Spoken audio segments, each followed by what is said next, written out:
zaken. Oké, daar moeten we even voor zorgen dan. Now, welcome allemaal, and I'm going to switch to English right now, of course, because of Sarah. It's so good to see you, Sarah. Like Esther said, we go back quite some time. I interviewed you on my television show, Sarah's Barbaren, in 2017. Was it 2011? My God, that's like, oh my God, it's too long ago. Well, it's great to see you again, and it's great to get an opportunity to catch up in front of an audience, so that's kind of special. Do you remember this one? Yes, Yeah. I remember that. You sent me that picture, didn't you? Yeah, that's one of your artworks, and I showed it in front of Trump Tower, Life Lottery. And there's another one, another memory, just to kick off with, and that's this one. This was when I did the TV show, Sarah's Barbaren, and of course you see Sarah Meuleman, and then in the yellow jacket, yeah, that's me. Thank you for being an extra. You're welcome. Well, we'll touch on quite a few Sarah Meuleman classics this afternoon, and well, we have a lot of ground to cover in the next hour, so let's begin. When I visited your studio in Croydon, you were working on this.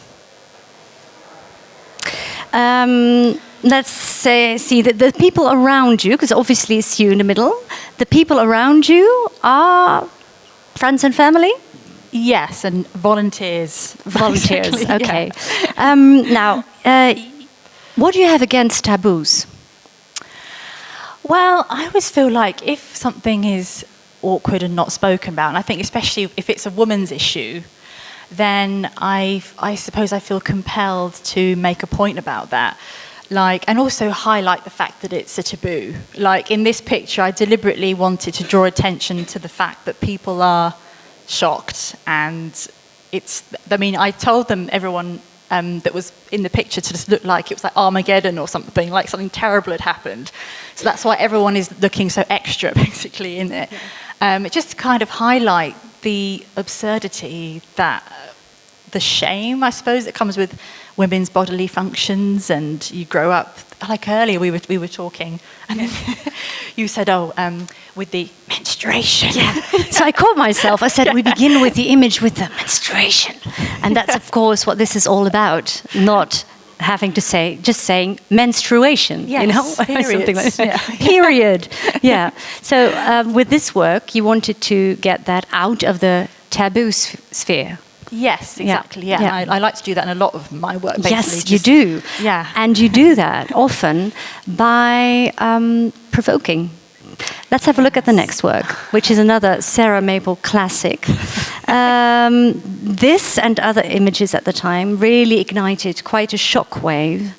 Can you tell us about that exposition? When was it? Do you remember? 2008. Yeah. So it's a bit of a long backstory about it. So I left art school in 2007, and I sort of always say that I kind of grew up in like a post 9/11 era. So I was raised as Muslim, so I really saw like after 9/11 the effect on how people were now viewing Muslims in the world. So that was one thing that really inspired me, that change.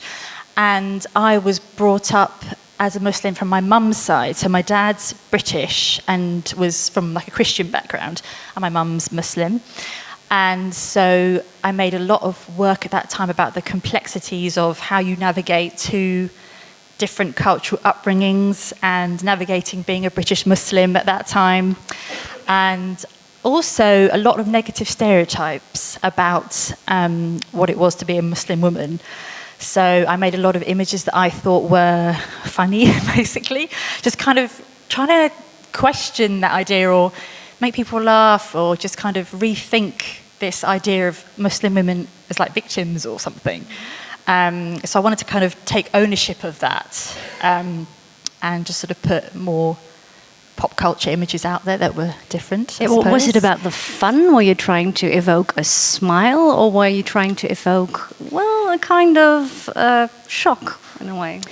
I think a lot of my work is about provoking as well, and I think I sort of denied that for a bit, but actually I think I do get some joy from that, because if people, how to explain this, but if people are kind of, like there's one word that I did called the opposite to a feminist is an arsehole. Let's Should have be a on look. There. Is that there? Oh, There yeah. it is. Yeah. And so at the time, this was in 2009, and things have just, as you know, have changed so much since then. Like when I made this work, you couldn't say you were a feminist because everyone would just be like, oh, you know, such a shock. And so I was trying to challenge what the idea of a feminist was. Yeah. Feminism wasn't cool. Yeah, exactly like it is now. And so I kind of think if you do disagree with that, then you are an arsehole. If you don't think that men and women should be treated equally. Yeah. So I am provoking. You're putting it quite bluntly. Yes. Yeah. So why? What do you hope to achieve with that?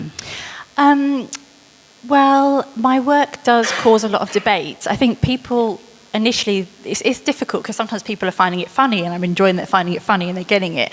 And then some people also get really upset and then I have to have a chat and, you know, talk it through, and I enjoy that part of it as well. If I've changed someone's mind, then that's also really good. Yeah. In that time, there was also something happening with the gallery. You received threats during an exposition. What was that like? I think it made me realise that art doesn't just stay in the gallery, because this was in 2008, so it's before social media was really a thing. And so now I think when I make work, I'm always thinking, how is it going to be viewed online? People are going to share this image. Whereas back then I thought, it's in the gallery, it's kind of a safe space. And so when I did make a lot of the work that were about feminism and Islam and looking at the image of Muslims in the media, I think a lot of that got taken in the way that I didn't expect it to be taken. So I did get a few difficult... Well, you got rocks through the gallery and really terrible things were said. Yes. Is that in a way what you want to happen? Is that in a way a sign that the artwork is working or not? I think that when I get a strong reaction, it is a positive in a way, because I know I've made a piece of work that's successful in that way that people have reacted to it. But people are angry about it. Yeah, and there was one work where you were holding a little pig, and you were dressed in a hijab, in traditional. Because in Islam, you can't eat pork, basically. Yeah. But it's become a symbol of something quite negative. It's like, you know, I have an adverse reaction to pigs because I've been raised to dislike pigs. But I was very interested in the difference between religion and culture, and when something becomes, like the Quran doesn't actually say to hate pigs, it just says not to eat them. So I was quite interested in how these ideas about religion and things kind of get taken into another whole other cultural belief, and extremism can happen and things like that. So I wanted to sort of have this image with a Muslim person embracing a pig. And it's also about me embracing my the East and Western side, and my Muslim side and my non-Muslim side, and bringing those things together. And so, yeah, if you don't know all that history, then it could look like just a very controversial image. But you must have expected those reactions. Possibly, but I was very young then. I don't think I really anticipated that people would care enough to be interested in it then. So, okay. You talk about clever provocation. That's the word you used on your TED Talk.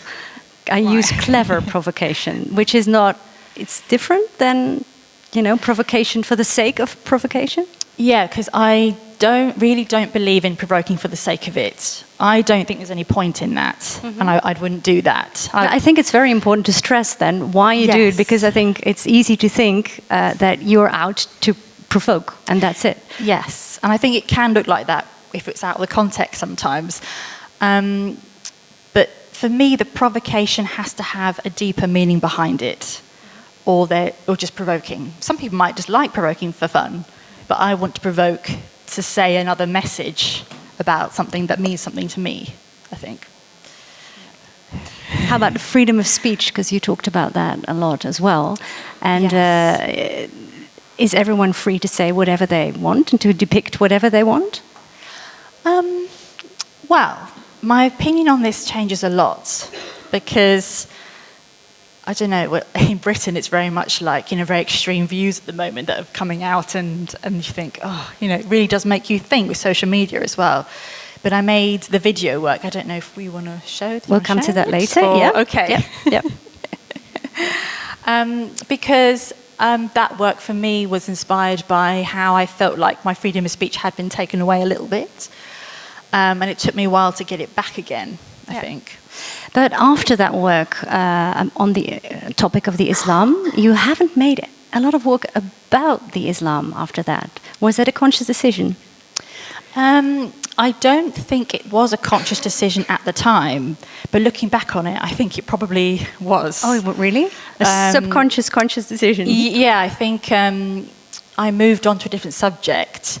But, I was focusing on feminism, basically, and that is just as controversial. I mean, out of all the works that I've made, this is the one that upsets people the most. Oh, really? Yeah. Yeah, this one? Yeah, yes. Okay, all right. Yeah. Years later, I still get the abuse on the internet. Oh, really? Okay. Yeah, I mean, now I find it quite funny, because it can be just silly, but it's funny how certain ones do still rile, I think. Yeah. And also, I think there has been a bit of a backlash against feminism. So I think this work is constantly kind of circulating. Well, now that we're talking about feminism, maybe we can skip 2 images and go straight to a couple of feminist, this one, because you're a multimedia artist. We've seen a painting, we've seen photography. This is collage. Yes. Can you say something about this and about its relation to feminism? Well, do you know John Berger, the writer? Yes. Well, he did this famous book called The Ways of Seeing, and a famous quote that something he says in it is that women are looked at and women watch themselves being looked at, and I thought that was really interesting. And he said the most heightened state of being female is people watching you, and that's exactly how I felt. So I think that encapsulated that feeling for me of being a woman and constantly being objectified. Then you objectify yourself and all these complicated feelings about your own body and everything. So for me, this idea of the eyes all over you all the time, that just encapsulated it. So these are all images from pornographic magazines and then all collaged over with eyes. And I just really love making them. You do? Yeah. What really makes it so great to make these? Something aesthetically joyful about it, I think. And I think every time I make one, I just remember why I'm making it and what it means to me. Yeah. So let's have a look at the next one, because this is, I don't know if it's the same series, but it's during the same time. I think this was Yes, this is ongoing. I love making these ones as well. It says human trapped in a woman's body. Yeah. And why this picture? Why this old-fashioned movie star behind it? Well, I love the aesthetics of that sort of glamorous woman, that sort of... I love this idea of the hyper-feminine. And then, it's okay to be hyper-feminine, it's okay to not be hyper-feminine. And I've always strongly believed that I don't really like the idea of gender. Men are this way, women are this way, and wearing these rigid roles of how we behave and everything. I just think we're people and we have complex emotions and feelings, and I don't want to be told I'm emotional because I'm a woman and stuff like that. So I always try and fight against that in my work as well. Yeah, but that being said, you do enjoy the hyper-feminine, which is like a very clear image of femininity. Yes. Yeah, yes. and you use that. Yeah. Yeah. There's joy in that as well, I think. In what way? Aesthetics and style and... Yeah. I mean, I'm not hyper-feminine myself, but I enjoy it in the aesthetics. In the sense that you play a role, or in the sense, role-playing... Role-play, definitely. That's very important to you as well. As we saw in the first picture, where we don't have any other images of that, but when you were the football coach, you used Disney princesses and you dressed yourself up as the princesses, and then you acted professions that were not really associated with Disney princesses, like a surgeon, a football coach, I don't know which other ones. A scientist, a judge, and a member of parliament. And do you think that is still today, these images are still important? It's still an important point to make? Or do you think that time has changed, so much has changed and it's better now? Well, I think things are a bit better now, but I also think that kids are still watching those original films. So they're still getting this idea of the princess gets saved by the man, and it's all, that sort of thing. I think the princess thing is still quite big. Yeah. And this Disney work's been acquired by a museum in America, and I went out there recently and they were doing tours with kids and stuff. Which work was that? Was acquired? Actually, the one you're in. Oh, really? That one? Okay. And I think it was either the judge or the Maybe scientist. you could go back to that just for the audience to see it again.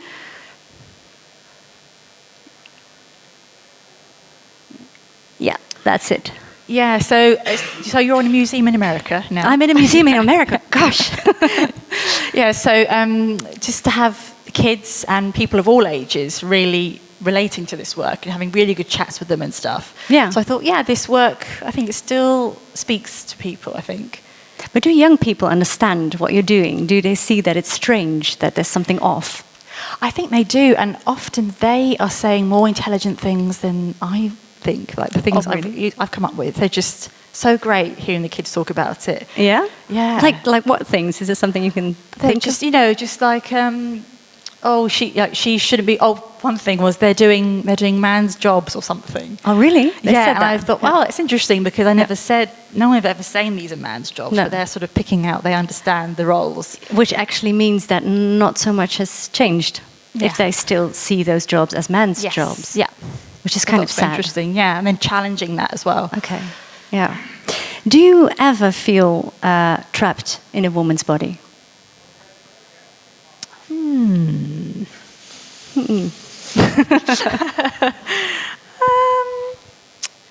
I think in the past I have, like at art school, just feeling really frustrated at art school because I just kind of felt like, because this was, say, like 15 years ago or something, I feel like the male students were taken more seriously than the female students. Did you?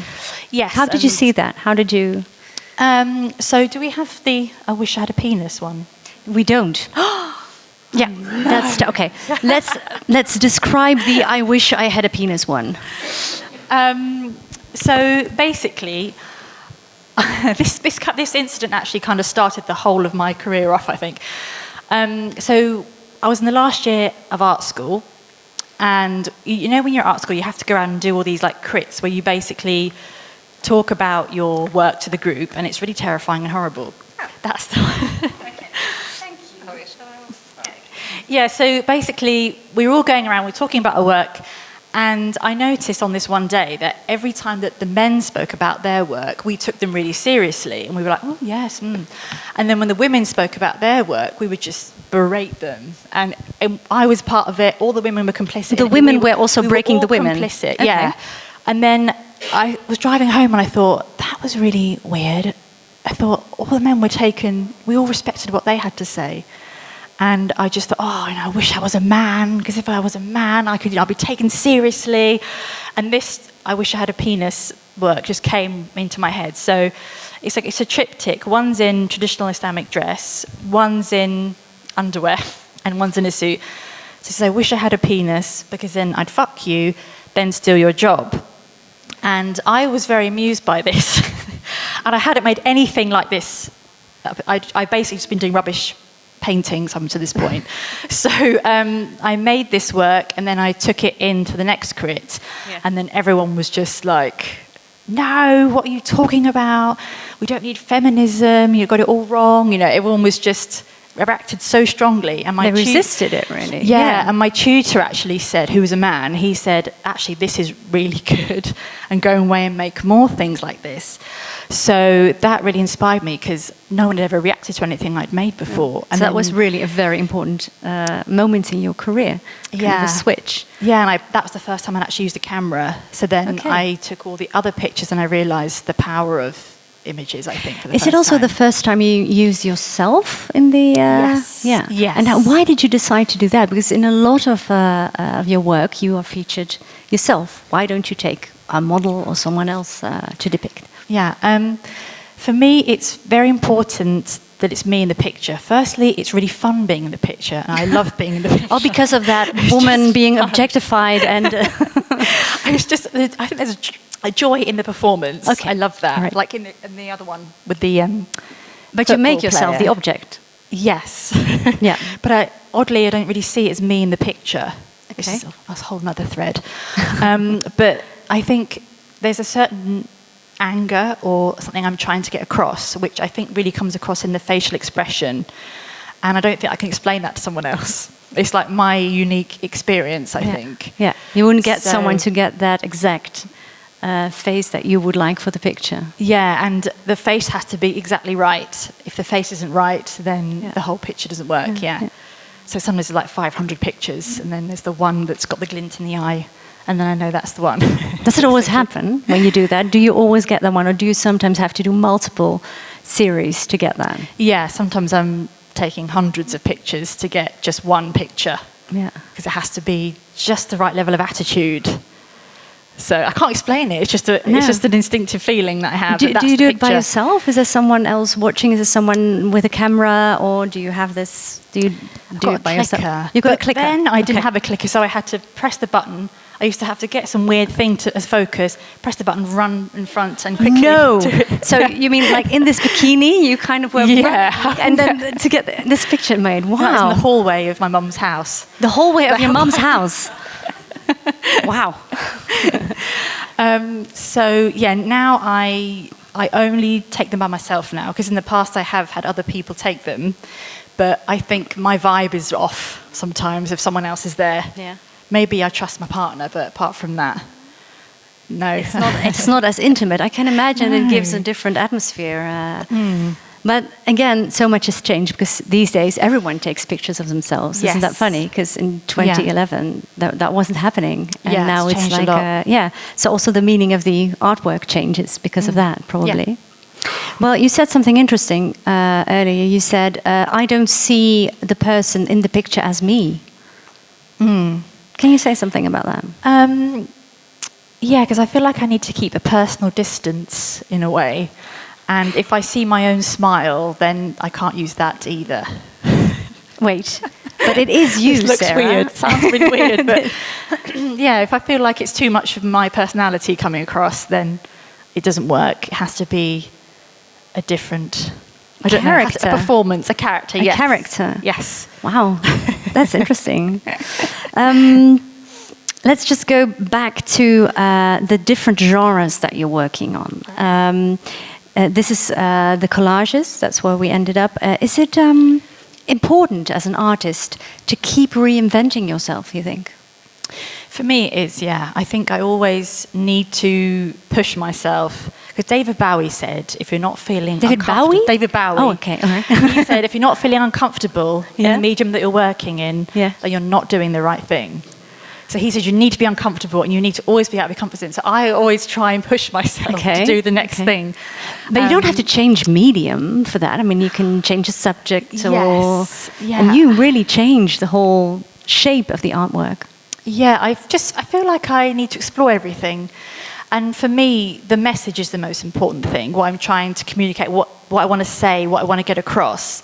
And so then I decide what I want to say, and then I will choose the best medium to communicate that message. Yeah. So if it's some dance that I need to do or something, then I'll do that. I'll do anything, basically. Yeah, so we don't know what we can still expect. Yeah, exactly. But keep me guessing. One more jump is to the video art, because that's what you made after that. And let's just have a look at one video. It's called Thoughts and Prayers.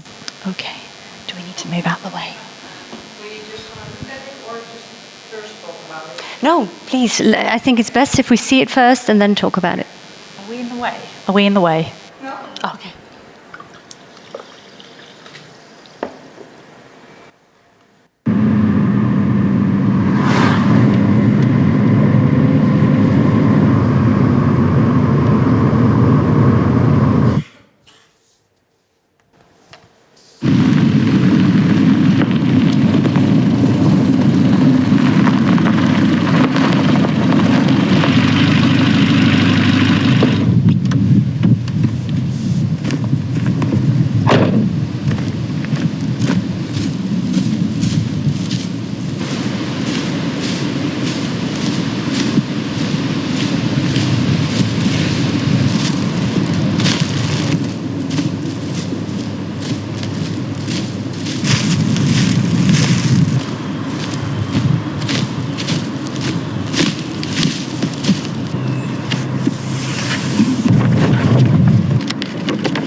The result of your shooting is visible downstairs.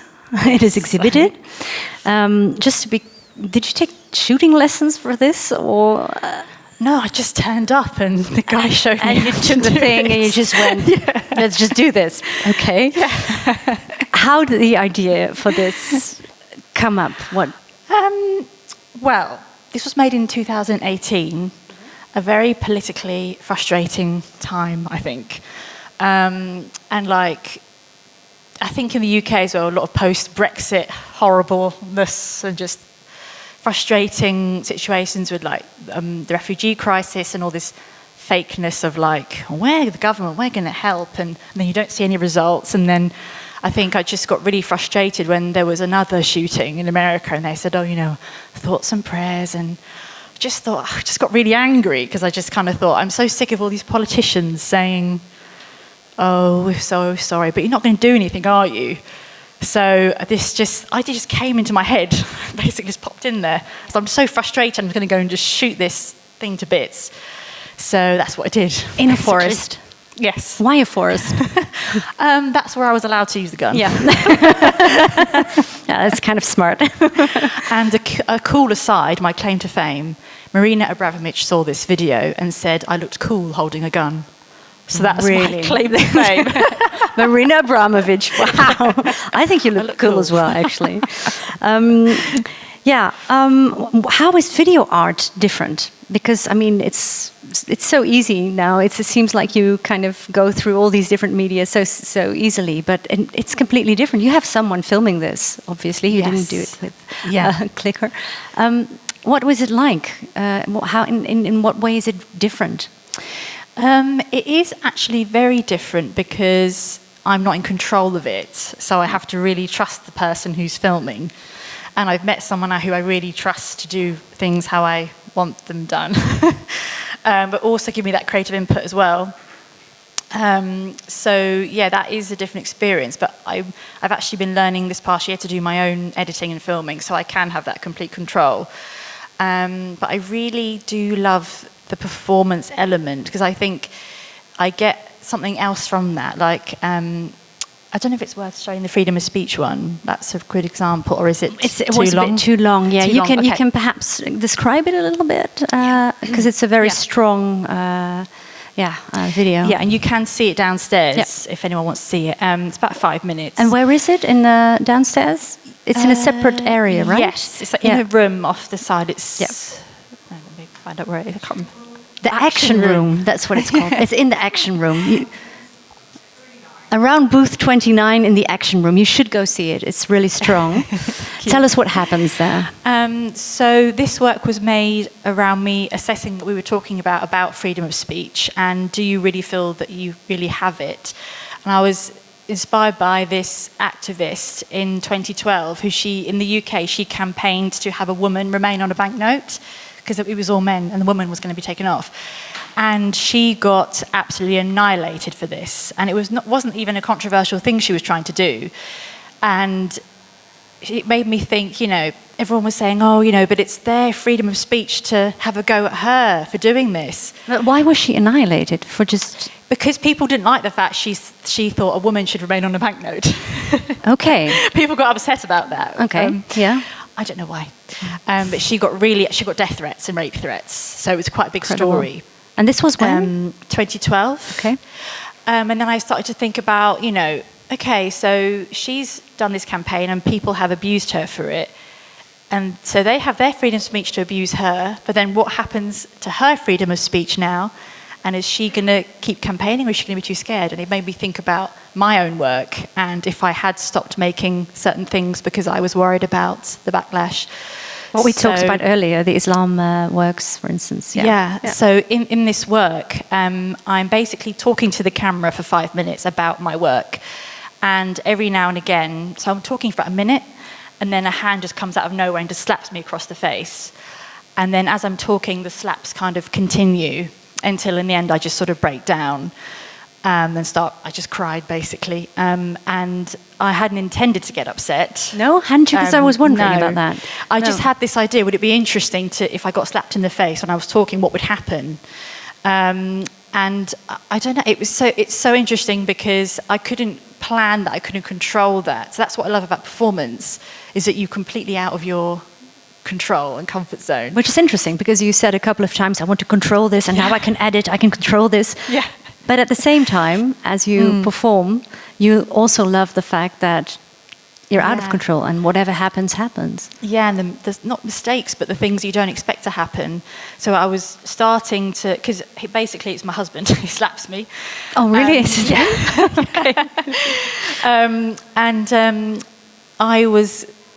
I'm talking quite eloquently, and then the moment I get slapped, I'm off. I can't focus my train of thought anymore. And I thought that's really interesting about women who've tried to stick up for women's rights or whatever, and the constant abuse of it is stopping them from speaking. So it's like, I found that quite symbolic of that. And then the more he slapped me, the more I just couldn't, I was so frustrated. I just sort of broke down basically. And I was trying not to so hard. I was really trying not to cry. Yeah. Just hold it in, but then I couldn't. No. And then I just exit the video. Yeah.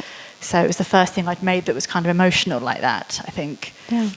Yeah, it's interesting. I recognize it, and I recognize the slaps that you can sometimes get, like figuratively, and then you're kind of, you don't really know how to go on after that. Yeah. So it was really, for me, I found a really interesting visualization of that thing that I experience so often. Yeah.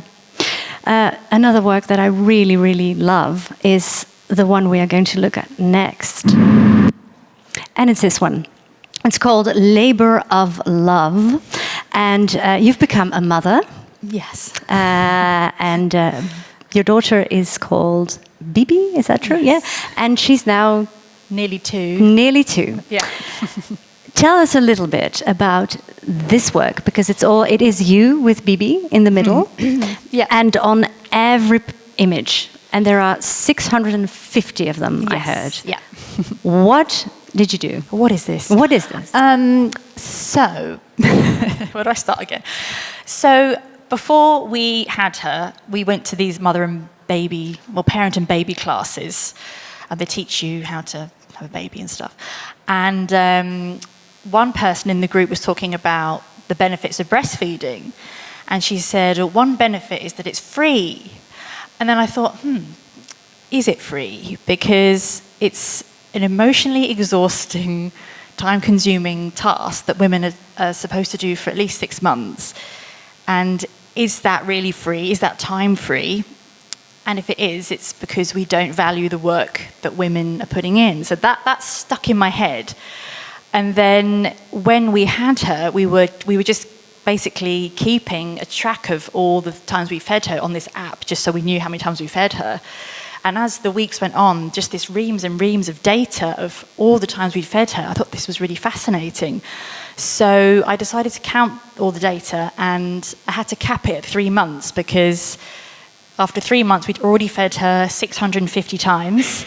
So I decided to make 650 pictures to represent 650 feeds. And so it's a picture of me holding the baby, and in every picture, I am covered up in some way, and the baby is left intact. And it's to kind of highlight the invisibility of the labour that goes into raising a child.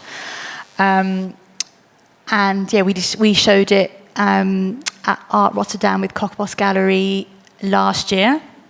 And yeah, it's been probably one of my most impactful works. We've shown it, I think, 5 times since last year. So the demand has been amazing. I'm actually surprised that people aren't like, boring, motherhood, Yeah. I thought people would be like, But could it be because there are still a lot of taboos, to come back to that, about motherhood? Because when you become a mother, everything is beautiful, and you should love feeding your child, and you shouldn't complain about that or think of alternatives, because that's the best thing.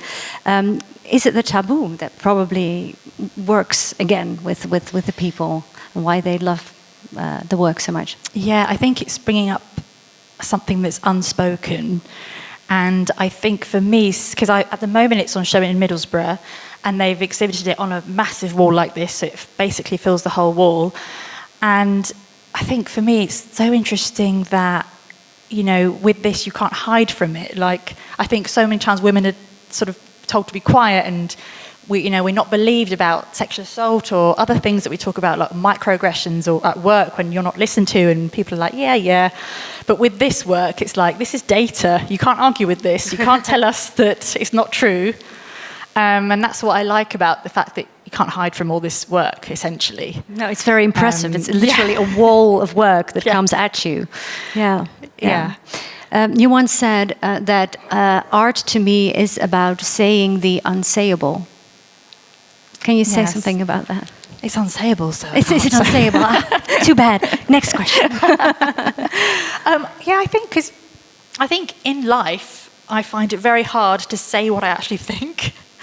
I come very much, that's surprising. I think I just like in life I feel like I understand the rules that you should just you stick to them. But in my art life, in the character, I can just be like just get it all out there and say what I want to say. Yeah.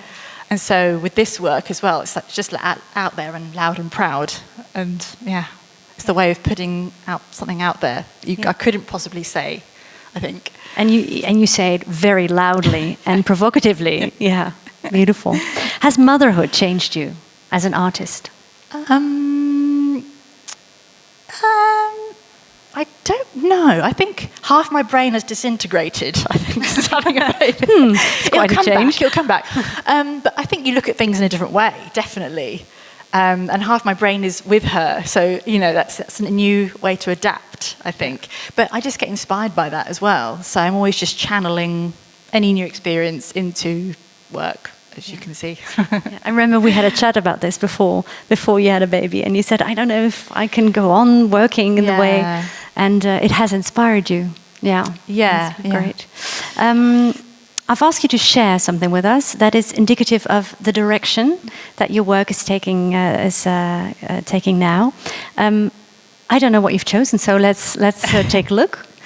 Oh, did they do it? Oh, is it a video? It is. Oh, the Sarah Meuleman show. It's an hour long, so.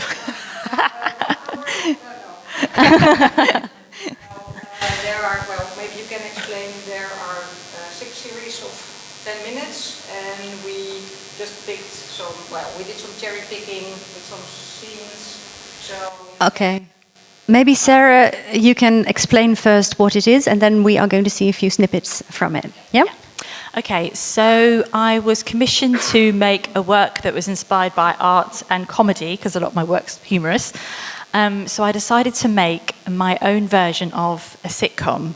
So it's like art meets sitcom. So it's an hour-long show, and it's got all the tropes of, a typical sitcom drama, but it's all about me as an artist. So it's kind of set at the time where I was working in a sex shop about 15 years ago or something. And in the sitcom, I'm told that I've got this show coming up. And so the whole thing is about me building up towards this exhibition. And it sort of has a bit of a laugh about women in the art world. And I've got this manager called Bruce Bechtel, who's played by a 10-year-old boy, who's, you can't tell what era he's from. He's just very wise. And it's got really amazing guests in it, like David Tennant's in an episode, Sonia Boyce, people like that. So it's a really good experience. And it was on Sky Arts. And I feel it was a big effort, a lot of work. And episodes, how long are these episodes? So it's 6-10 minutes that makes an hour, basically. And each episode is like set around a theme about the art world. Okay. Or art, yeah. And I think we're going to have a look at one of them, right? 4 minutes of small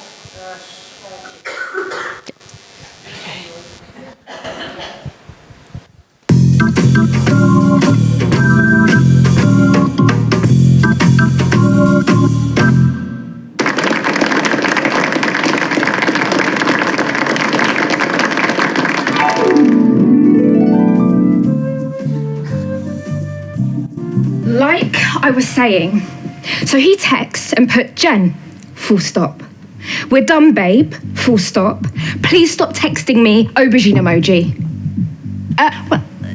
What are you dusting the counter for? You're meant to be sorting out the new Attenborough range. Planet Girth won't price itself. Yes, Jen.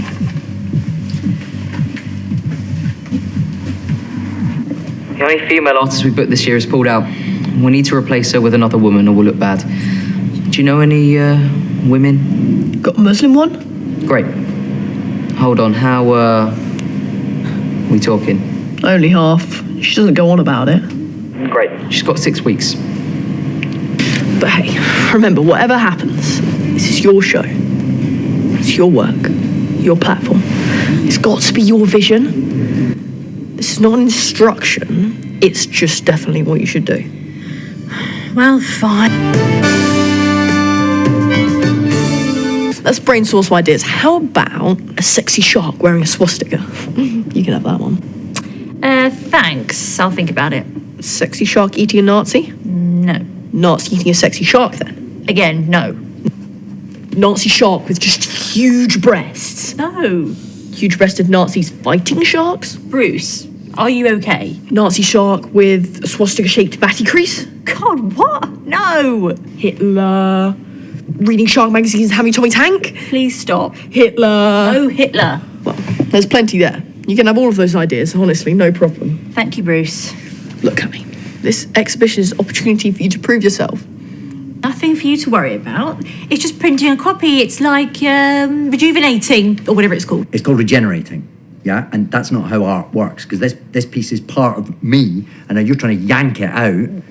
No, David, no yanking, not yanking. Yeah, yanking. No, yeah, not yanking. Yeah, yanking. No, yes, not yanking. yanking. Are there going to be lots of people at this exhibition? Well, yes, I hope so. Yeah, That's there the you go. idea. Lots of people, hordes of people, strangers gawping at my picture. Well, please, David, come on. I mean, this would really help me out, and I really appreciate that you own it.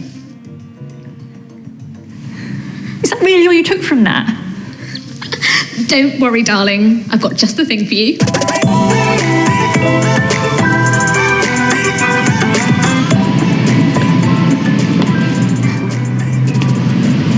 Great outfit. I don't like it. I love it. I asked for two things.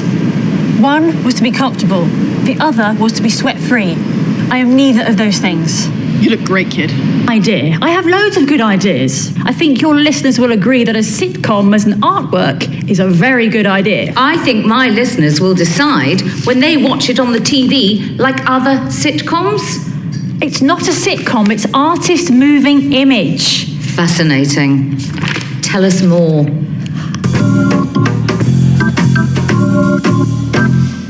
So is this taken out of your personal experiences in the art world, Sarah? Definitely. Definitely, yeah. And it got really meta because we kept calling it a sitcom, and they were like, no, it's not a sitcom, it's an artwork.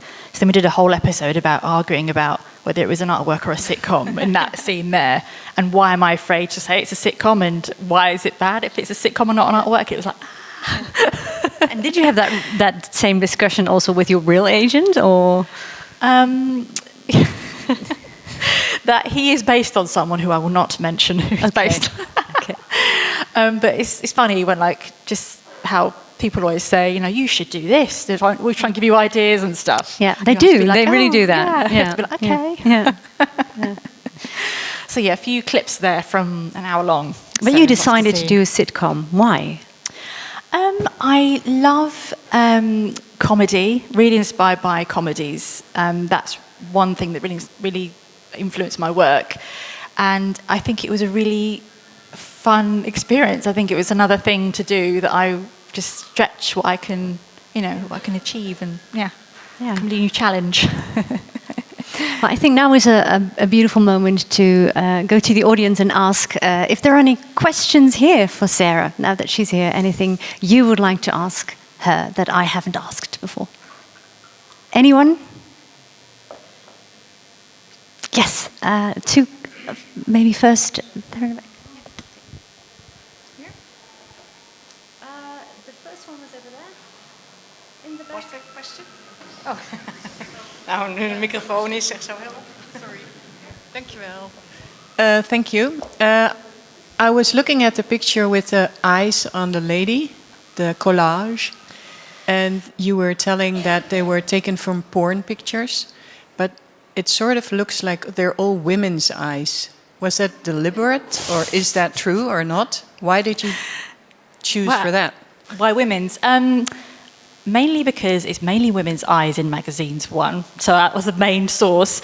But also, in the quote, he says about how men look at women, but women look at themselves, and then we're looking at other women. So I think not only are we being examined by men, but we're also looking at other women and judging other women as much, and judging ourselves. So that's why I thought it was definitely appropriate to have women on there as well. Okay. So that was a clear choice to do that. Definitely. Okay. Yeah. Thanks.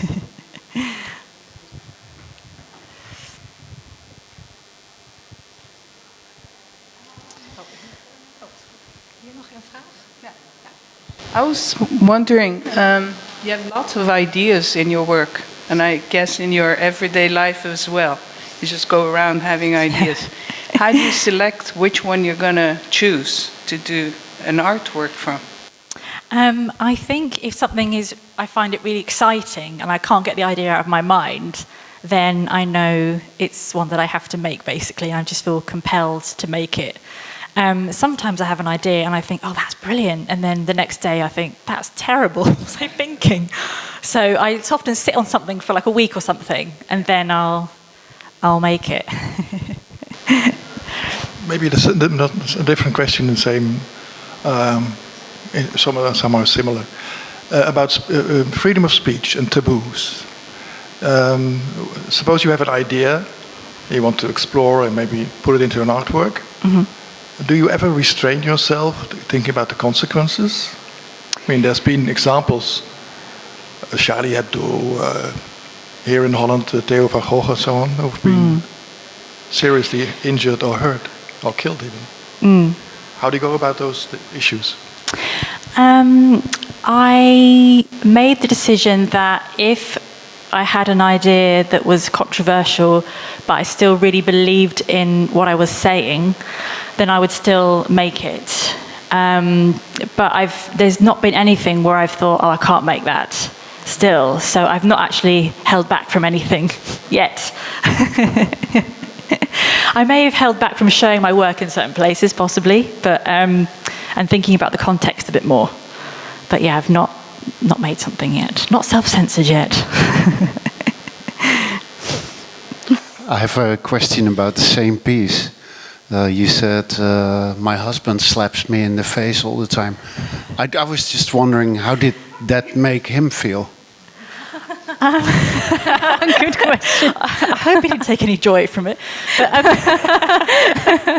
when I was watching it, I had a quick watch of it before the talk downstairs, and he really is slapping me quite hard. I thought it must have been quite difficult for him to do. But he does really support and respect my work, luckily. So if I asked him to do something, he will do it. Yeah, the question is, how far will he go? I mean, because he really didn't he start with a small smack? Because he actually really. Yeah. So you urged him on. Actually. Yes. Okay. Yeah. Okay. Well, now everyone has to go look at that work. One more question, maybe. There's time for one more. Yes, over there. I'll race up to you.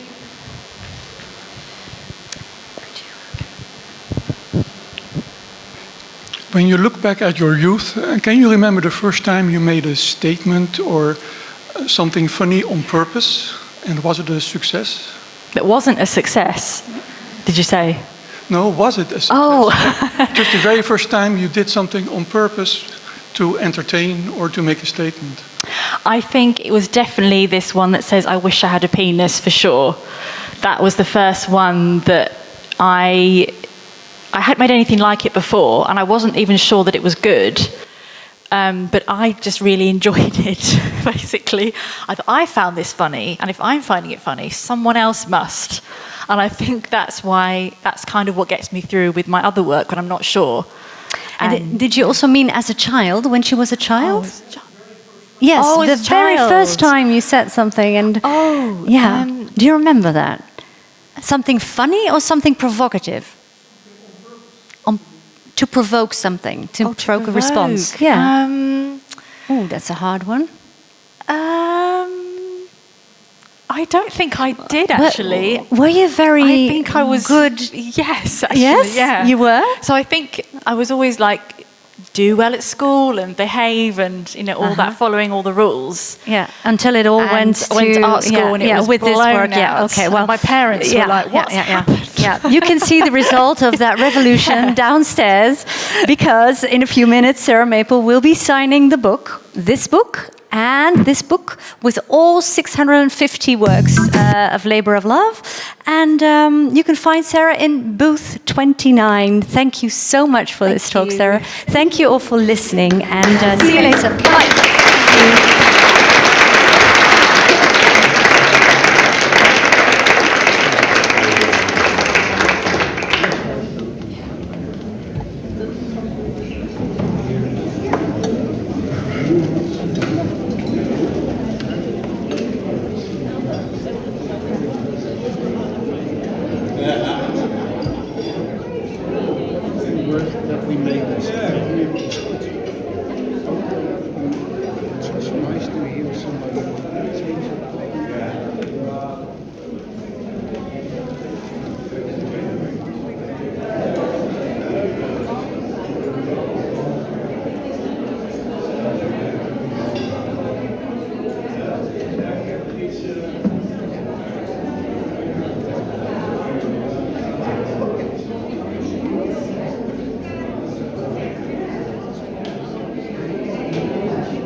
Beste.